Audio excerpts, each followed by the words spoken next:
Hey everyone, it's Amanda back for my second YouTube video.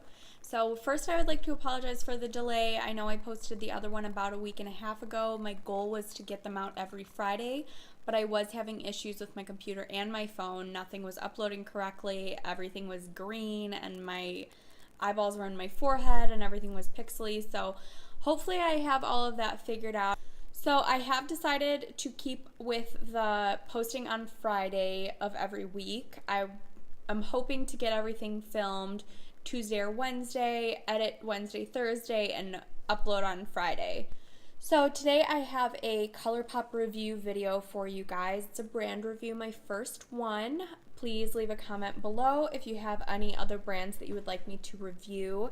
In the last year, ColourPop has really grown into something that is more or less a household name, and I think it has a lot to do with the price points. It's made in LA. It's amazing quality stuff for the price.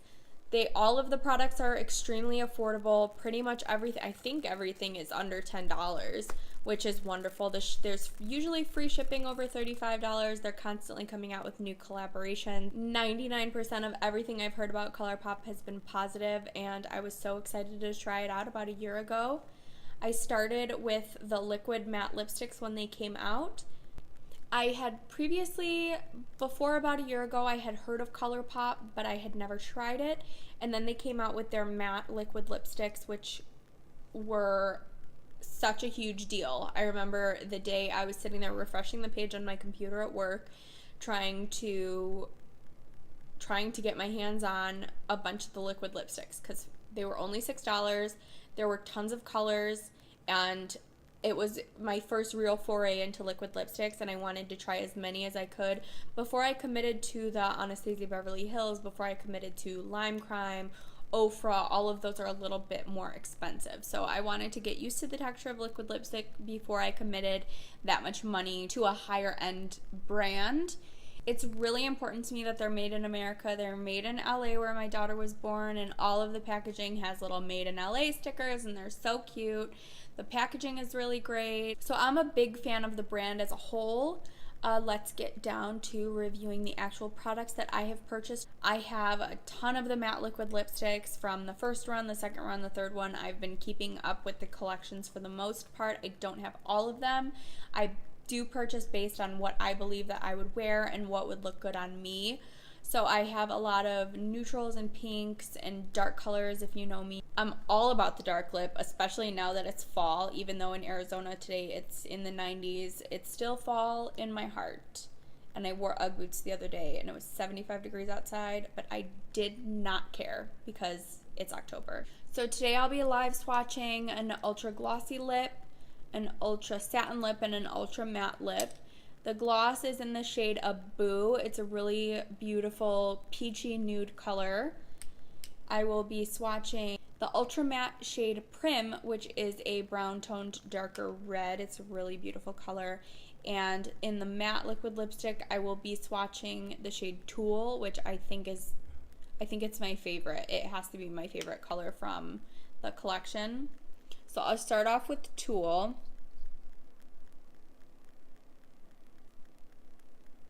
One note to make is that, from my experience at least, I'm not sure if it's because I am extremely fair-skinned or what the deal is, but all of the liquid lipsticks, whether it's satin or matte, they always come out darker on me than they look in the tube, which can be kind of frustrating. Sometimes I like that they're darker. Sometimes I wish that they were more true to color of the color in the tube. I do know that a lot of cosmetics oxidize when they hit the air, and it happens, so it's not a reason why I wouldn't purchase from ColourPop, but that definitely is something to note. So this is the ultra matte in the shade Tulle, and it's like a cranberry color almost. It's really beautiful. And then next I will swatch the ultra satin in the shade Prim. This one's really gorgeous as well.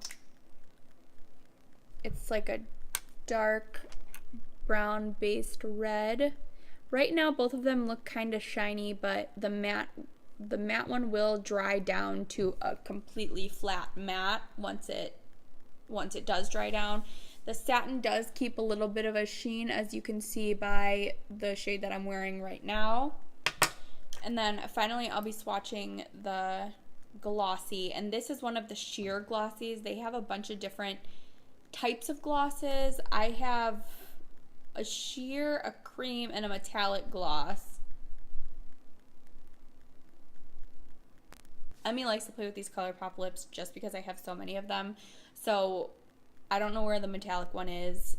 All of my liquid lipsticks and glosses and everything are scattered around my apartment. At one point I did know where everything is, and then all hell broke loose. So this is in the shade Boo. This is the gloss. And what I have noticed, I will show you for comparison's sake. I feel I could be definitely very wrong about this. One thing that I did notice about the wand for the gloss versus the wand for the liquid lipsticks is that the doe foot is smaller.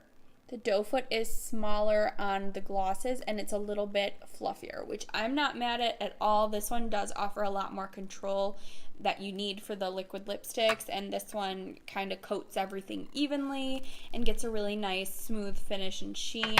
The gloss, I am a big gloss enthusiast. The gloss is extremely comfortable. It wears really well on the lips. It doesn't last crazy long. It's not like an all-day type thing, but I really think that if you get it in a bunch of neutral shades, it's a really great gloss to just keep in your purse. They are comfortable on the lip, they are moisturizing, and they do leave a really great non-sticky shine. The Ultra Satin lips have to be my favorite formulation. I do like that they're not totally matte. They are not as drying as the Ultra Matte liquid lipsticks. These are a little bit more flexible. They feel more comfortable on the lip.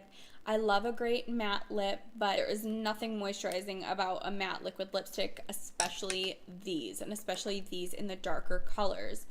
I have gotten a couple of the matte liquid lipsticks that have been sort of patchy when I try to apply them. I remember in particular, one of my favorite shades that I saw on the website and just in general was LAX. And I was super excited for that to come in the mail, and when I received it, I remember I tried to apply it and it was just patchy and drying and kind of crumbly after a few minutes, and that one I have to say is not my favorite. I do not have that one anymore. The formula for both the matte and the satin liquid lipsticks are very long lasting. They will survive most meals unless it's like a big greasy burger or something, because the oil will wipe it off. One thing I have figured out is that instead of reapplying, which can get a little messy and cakey and flaky, I like to use an oil-based lip balm or just plain coconut oil or plain Vaseline and just kind of dab it in the center of my lips and mush them together, maybe add a little bit more product if a lot has fallen off or flaked off or rubbed off. I do like to dot a little bit in the center along with some lip balm, some lip conditioner, Vaseline, whatever you like to use, coconut oil. I really have had success with as well, and just kind of mush your lips back together, and it re-emulsifies the product as opposed to applying a whole nother layer, because that can get messy and it gets flaky and it cakes on top of each other and it's really uncomfortable.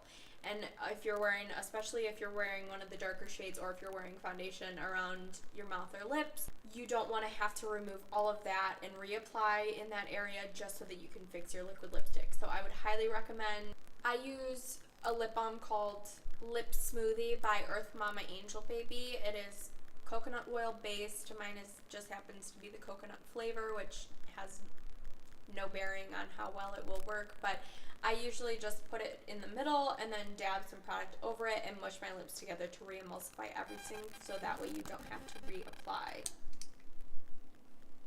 So now that this has dried down, you can see Tulle is completely matte. Prim still has, like, I wouldn't call it a shine, I would call it maybe a sheen. And then Boo is still shiny, obviously it's the gloss. So since I have started purchasing from ColourPop, I have purchased 3 highlighters and 2 brow pencils. I did touch on the brow pencils a little bit in my first video. They're only $5, which I think is a great backup, especially if you use something more expensive like the Anastasia Beverly Hills Brow Wiz. This is a great backup to have. If it's not in the budget that week or that month to buy an expensive eye pencil, I think this is a really great alternative. That being said, I wouldn't compare the formula to the Anastasia Beverly Hills eyebrow pencil because this formula is much softer. It's a twist up. It comes with pretty much product. It's lasted me quite a long time.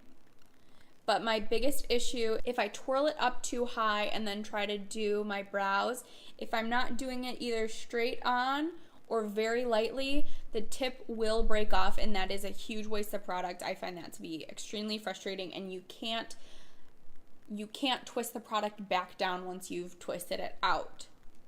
I love the spoolie. It's like the same one as the Anastasia Beverly Hills one. It's always nice to have on hand, especially because I can never keep track of any of the spoolies that I keep in my kit. And from what I've used of the highlighters, sorry I'm talking with my hand so much. I don't know what I'm doing today, but I have 3 of the highlighters I have K-Pop, Spoon, and Monster, which is like an iridescent purple. One thing that I will say about these highlighters, they are the weirdest texture of a highlighter I've ever seen in my life. They are more of a mousse than anything, and they are bouncy. If you touch them, they are bouncy and soft and kind of pillowy, and they're beautiful colors. Monster I was most excited about. I can't say that I love it on my face. It just doesn't really give off the effect that I wanted it to. It looks good in my hand, and it picks up a lot of purples and pinks, and it's just a really beautiful iridescent kind of lighter highlighter. K-Pop, I personally, it's a Super Shock Cheek. It's supposed to be matte.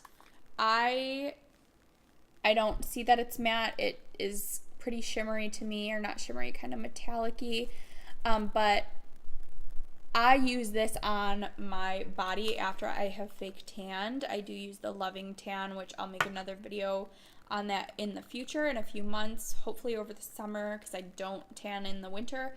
This is obviously too dark for my everyday skin tone, so I do like to use it on my décolleté, on my cleavage, on my shoulders, and kind of as a contour shade if I need something a little extra. It does look really good as a contour shade, as like a really light contour if you're not wearing anything else and you just need something really light if you're going to the beach or to the pool. I really love that shade. My personal favorite is Spoon, which I would compare almost to the Jaclyn Hill Champagne Pop, which, as everybody knows, is my favorite. So this one is more of a champagne color. The only issue that I have with this is that it is pretty sparkly. There is glitter in it. It's a very fine micro glitter, but you will look like you have glitter on your face because you do, which I don't normally look for in a highlighter, but I don't hate this one. The effect is stunning. It photographs really well. It looks really great. It kind of melts into the skin. My only other issue with the highlighters is that I have not found a good way to apply them. I have tried my fingers. I have tried a brush. A brush is kind of hard because it's more of a mousse. One thing I did do was take a brush and kind of bounce it in there and then tap and bounce on my cheekbones, and that seemed to be the most successful. There are a bunch of other products by ColourPop that I really want to try, especially the lippy sticks and the lip liners. I just can't get over how affordable everything is. I would like to try the eyeshadows and the pigments. I'm not a huge eyeshadow wearer, but I would really like to give them a try. I would also like to try the Brow Pot, which is supposed to be comparable to the Anastasia Beverly Hills Brow Pomade, except this one is $6, and I guarantee you that the Anastasia one is at least 4 or 5 times more than that. So I would highly recommend ColourPop to people who are just starting out with makeup, younger girls, people who are just starting out in the makeup industry. There's more colors than I could even count, and this is just what's sitting in front of me. These are all pretty pinky. I have some reds, I have hot pinks, I have browns, I have nudes, I have everything, because they have every shade ever. They literally have every shade. So they have corals, they have oranges, they have whatever you're looking for. I highly recommend these to build up your kit, or just to have around if you do your friend's makeup, if you like to experiment with your own makeup, or if you're just starting out in matte or satin liquid lipsticks, because these really are a pretty standard representation of what they're going to feel like regardless of which brand you try on. Some higher end brands are not as drying and they are a little bit more comfortable on the lip, but I can guarantee you they are a lot more expensive than $6. Shopping on the website is easy. The packaging is really cute. I've never had any issues. I know some people have had issues with the way their product comes in the mail. I personally have not had any problems, but from what I have heard, they have great customer service and they are really on top of it when they need to fix a problem. They are not hesitant to send out another package if yours isn't right. So I've heard really great things about them. Like I said a million times, made in LA, super important. Watch their videos on Refinery29, watch their videos on YouTube. I've heard nothing but great things about them, and I really, really look forward to buying more products to try out for you. On that note, I do have an announcement. I have started my blog up and running. I've made posts and content. They are just not published on the site yet. The thing that I've spent the most time on for the blog is an inventory list. My goal is for the website to be live before October's over. So before Halloween, I will have the website live and you'll be able to go and navigate and do the About Me. You will also be able to contact me through the website. And I have gotten a new email address for you guys to send any suggestions or comments or what you want to see or questions, whatever comes to your mind, just say hello. And that is amanda@amandaerose.com. The website will be amandaerose.com. And like I said, that should be live hopefully sometime next week. I want to get it finished up by the end of next week, so published before then. I also wanted to thank everybody so much for watching and supporting and sharing and liking and commenting on my first video. It really made me excited to keep doing this and to keep making content, and I'll even show you. I have like page upon page upon page. These are all like scripts and what I plan to make videos on. I have more brand reviews. I have things that I want to try. I really want to get started on testing a lot of the weird Korean beauty products. My husband is Korean, my daughter is Korean, and it is so important to me that she knows where she came from. Korean beauty is so huge right now, and I've always had a passion for all things Korean and Japanese when it comes to skincare and makeup. So I'm going to be doing a couple Korean beauty brand reviews as well as product reviews. Walk around with me. I'm going to do some vlogs. But overall, in conclusion, ColourPop is great. It's really cheap. Try it out. If you buy a liquid lipstick and you hate it, give it to somebody else that would like it, or you're only out $6 plus shipping. I was very skeptical in the beginning because you can't see these and feel these in person before you buy them. So hopefully someday they'll come out with a brick and mortar store. I would really love to see that. I would really love to see their line in Ulta or Sephora or even Target. It's such a low price point that it may do really well in Target. I think that it would. But anyway, I'll wrap this up. I'm not going to blather on for 30 minutes like I did in the last video, and I just wanted to thank everybody again for watching. If you like this video, please thumbs up and subscribe down below. Also below, you can follow me on Instagram, Twitter, Snapchat, Facebook, and I'll be linking my blog. I will also include my new email address. I will talk to you guys soon. Thank you so much for watching, and go buy ColourPop.